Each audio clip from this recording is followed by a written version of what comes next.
చేసి అటు తర్వాత దానికి కావాల్సిన మంచి మంచి ఆహారం పండ్లు అయితేనేమి అది తినే ప్రతిదీ కూడా దేవుడు వాటికి సిద్ధం చేయండి అని చెప్పి రాజు వాళ్ళ మనుషులకు ఆజ్ఞ ఇచ్చాడు అనమాట.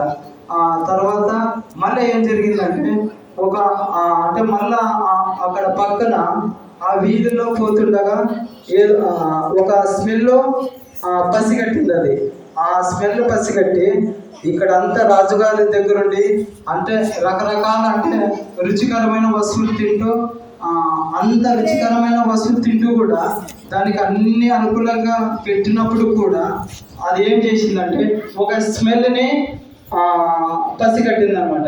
ఆ స్మెల్ని చూసి ఆ పంది మళ్ళీ వెళ్ళింది. ఎక్కడికి వెళ్ళింది? బురదలోకే వెళ్ళింది.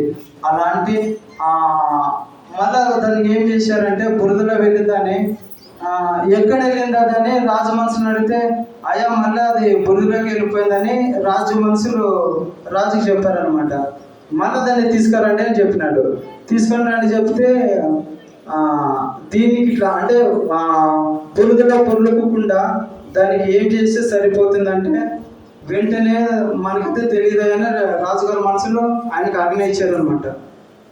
సరే కానీ దీనికి ఏమన్నా ప్రయోగం ఉందేమని ఒకసారి డాక్టర్ని సంప్రదిద్దామని డాక్టర్ని ఆయన దగ్గరికి తీసుకొచ్చారు.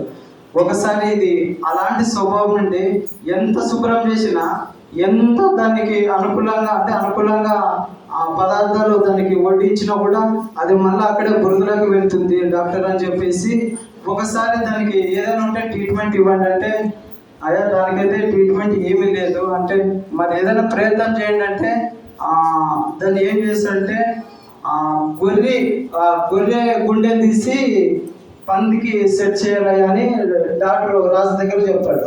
సరే అది ఎంతైనా ఖర్చు అయినా పర్వాలేదు, ఆ గుండె అంటే గొర్రె గుండె తీసి పందికి సెట్ చేయండి అని చెప్పి రాజు ఒకసారి డాక్టర్ చెప్పాడు అనమాట. అన్ని తర్వాత అది ఏమైందంటే ఆ పంది స్వభావం నుండి గొర్రెగా మారిపోయింది అనమాట. అలా మనం కూడా ఎప్పుడు చూసినా పంది స్వభావం కాకుండా మారు మనసు పొందాలని దేవుడి వాక్యం మనకి సెలవిస్తుంది. ఇలా కాకుండా ఇప్పుడు నూతన సంవత్సరం అంటాం కానీ నూతన సంవత్సరం దేనికంటే ఫస్ట్ మనలో ఉండే హృదయం కడుక్కోవాలి, మనలో ఉండే శాపంని తీసివేయాలి, మన హృదయాన్ని శుభ్రపరచుకుంటే ఎప్పుడైతే మనం ఆ హృదయాన్ని శుభ్రపరిచామో అప్పుడే మనకి నూతనమైన దినం.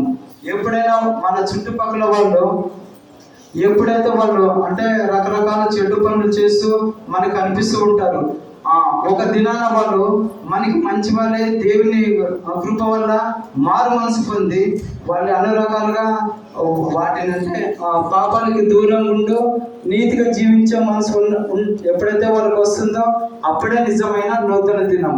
ఊరికినే నూతన దినం ఏంటంటే నూతన దినం కాదు, నూతన దినం అయితే ఏమవుతుందంటే ఒక అంకె మారుతుంది అంతే. ఆ అంకె మారితే మనకేమీ పెద్దగా ఒరిగింది ఏమీ లేదనమాట. ఫస్ట్ మన హృదయం మార్చుకోవాలి, మన హృదయం కడుక్కుంటే అప్పుడే దినము అంటే ఏ రోజైతే మనం కడుక్కుంటామో అప్పుడే మనకు నూతన దినము.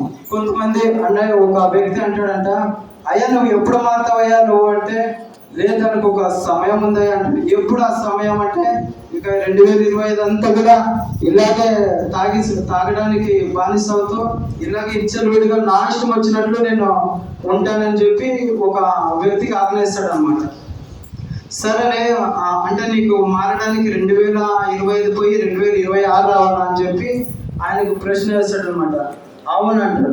సరే అంటే అనుకోకుండా మనకి ఎప్పుడు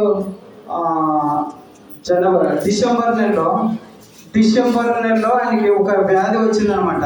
వ్యాధి వస్తే ఆయన ఏమంటాడంటే వెంటనే ఆయన డాక్టర్ దగ్గర తీసుకెళ్ళాడు ఆ వ్యక్తిని. ఎవరైతే ఆయన నేను 2020 అంతా కూడా ఇలాగే ఎంజాయ్ చేస్తాను, నేను 2026లో మారుతానని ఆయనకి ఎవరైతే ఆజ్ఞయించాడో ఆయనకి భయంకరమైన వ్యాధి సంభవించిందనమాట.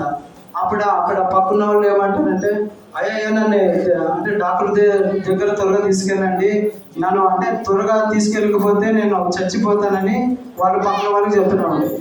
అదేం అవసరం లేదు, నీకు ఇంకా టైం ఉందిలే, ఇప్పుడేం అవసరం లేదు, నెక్స్ట్ నెలలో పోవచ్చులే, నీకేమి ఇప్పుడేమి ఇబ్బంది లేదని ఆయనకు ప్రశ్న వేస్తాడు అనమాట. అంతవరకు ఉంటే నువ్వు అనే అయ్యా అయ్యా నేను సస్తానయ్యా, అంతవరకు నువ్వు పెట్టద్దని వెంటనే నన్ను అంత వెతుకుని ఒక ఏదైనా వాహనం సిద్ధపరచండి, మనం వెంటనే హాస్పిటల్కు నన్ను తీసుకెళ్ళండి అని ఆ క్షమాపణ వేడుకుంటాడు అన్నమాట.